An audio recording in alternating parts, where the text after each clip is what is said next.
Hola a todos, en este video vamos a hablar sobre el tema de concepto de átomo y teoría atómica. Vamos a ver una pequeña introducción al tema de química en general y al concepto de átomo, teoría atómica y las leyes de las proporciones múltiples y definidas que surgen a partir de la teoría atómica. Como introducción a la química como área de la ciencia, tenemos este experimento de Barnett Rosenberg y su equipo de investigación, en el cual evaluaron el efecto que tenía aplicar una corriente eléctrica al crecimiento bacteriano. Ellos utilizaron la bacteria E. coli y lo que observaron fue que se detuvo la división celular y las bacterias dejaron de multiplicarse.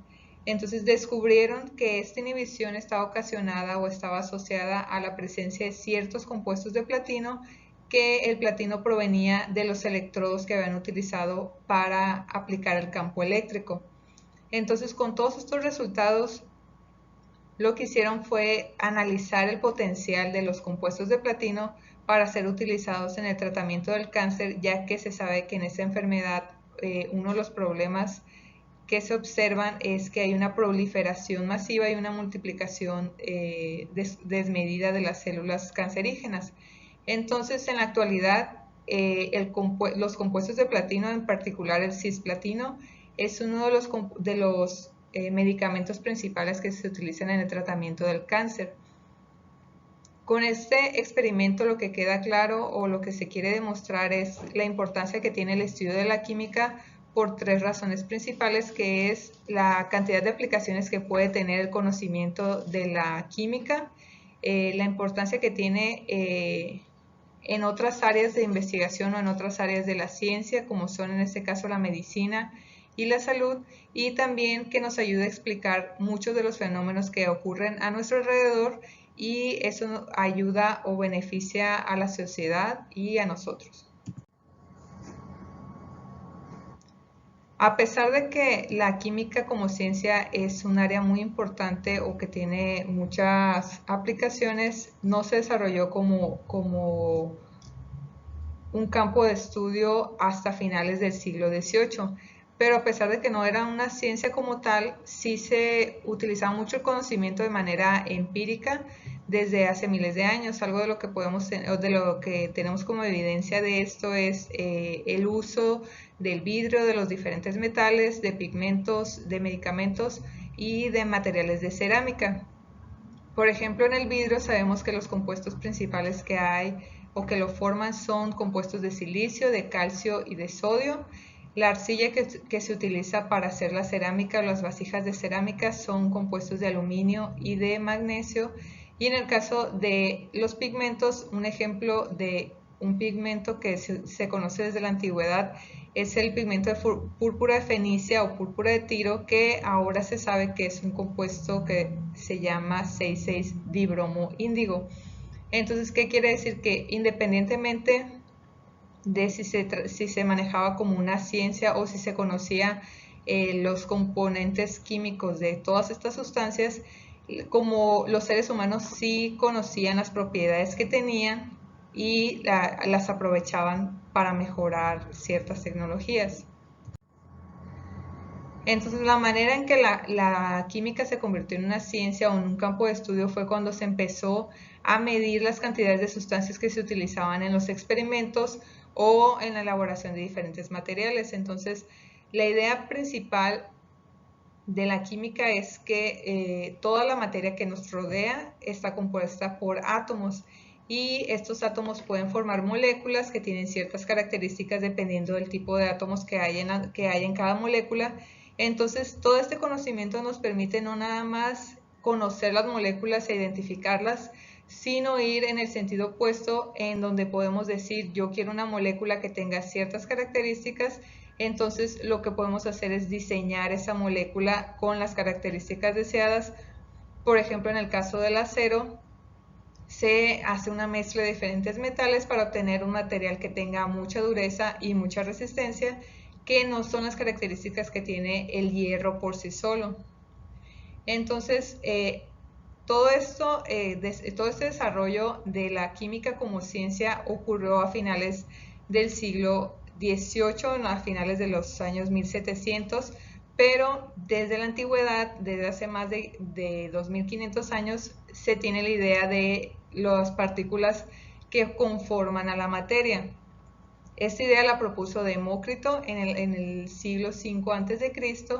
y él propuso que los átomos son partículas muy pequeñas e indivisibles y que toda la materia está formada por estos átomos. Él propuso este nombre para las partículas. Y todo este tiempo, desde que Demócrito propuso esta idea, se mantuvo esa idea de átomos y no se aportó ninguna información adicional hasta que Dalton en 1808 propuso la teoría atómica. Entonces, sobre la teoría atómica se mantuvo la idea que propuso Demócrito, pero lo que hizo Dalton fue añadir algunas ideas adicionales para complementar esa información.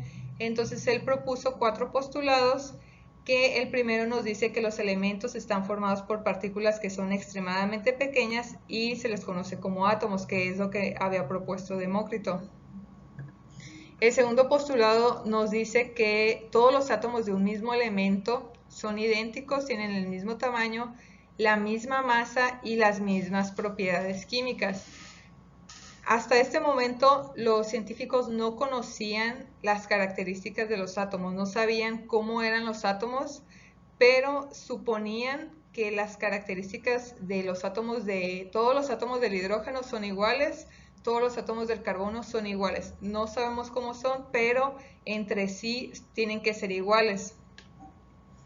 El tercer postulado dice que los compuestos están formados por átomos de más de un elemento que se combinan entre sí, y ahorita vamos a revisar cuáles son las 2 leyes de cómo se relacionan estos elementos en los diferentes compuestos. Y el cuarto postulado nos dice que una reacción química implica solamente la separación, la combinación o el reordenamiento de los átomos, y eso es muy parecido a lo que propone la ley de la conservación de la materia, que nos dice que la masa no se crea ni se destruye, solamente se transforma. Entonces, con estas ideas que proponía Dalton en su teoría atómica, sabemos que propuso un modelo atómico y se representaría simplemente con una esfera que representa a un átomo de un elemento.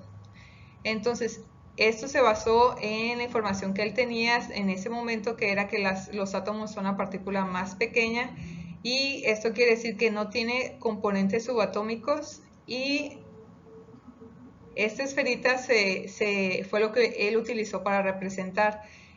Supuso que los átomos tenían forma esférica y fue lo que utilizó para representar no nada más los átomos, sino también a las diferentes moléculas.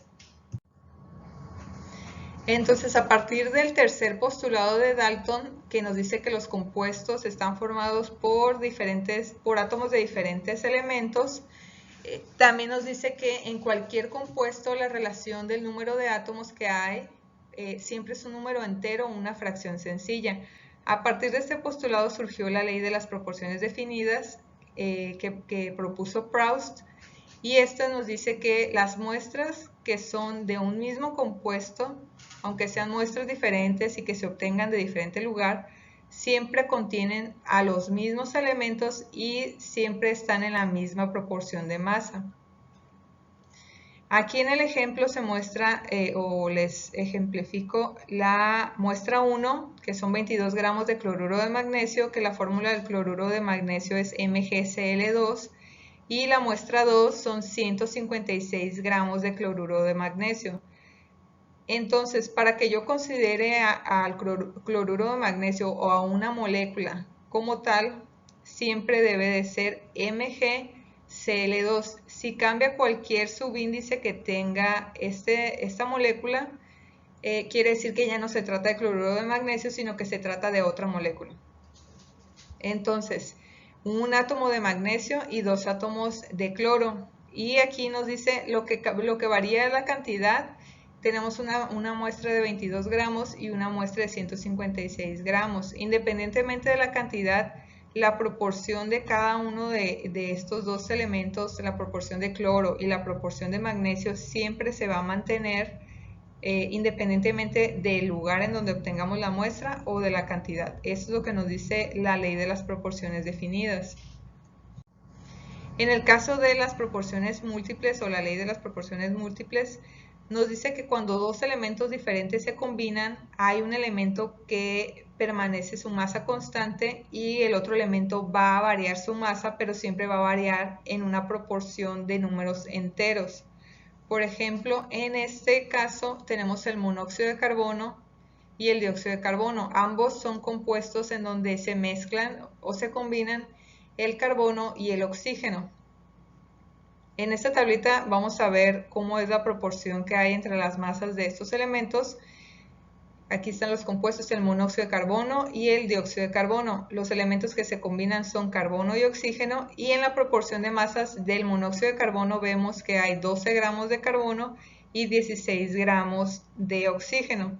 En el caso del dióxido de carbono hay 12 gramos de carbono y 32 gramos de oxígeno.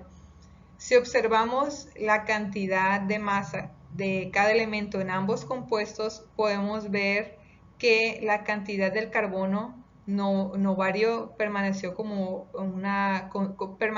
constante. En cambio, la cantidad de oxígeno sí varió, pero vemos que el valor de masa del dióxido de carbono o del oxígeno en el dióxido de carbono es el doble que en el monóxido de carbono. Quiere decir que la relación es una relación de 2:1, por lo tanto cumple con lo que dice las leyes de las proporciones múltiples. Cuando haya una variación, siempre va a ser o el doble o el triple o el 4 veces más, el cuádruple, etcétera. Pero siempre es un número entero, y de preferencia, o lo más común, es que sean números enteros pequeños, no más grandes de 5. Eso sería todo por el video de hoy. Espero que esta información haya sido clara y nos vemos en el siguiente video.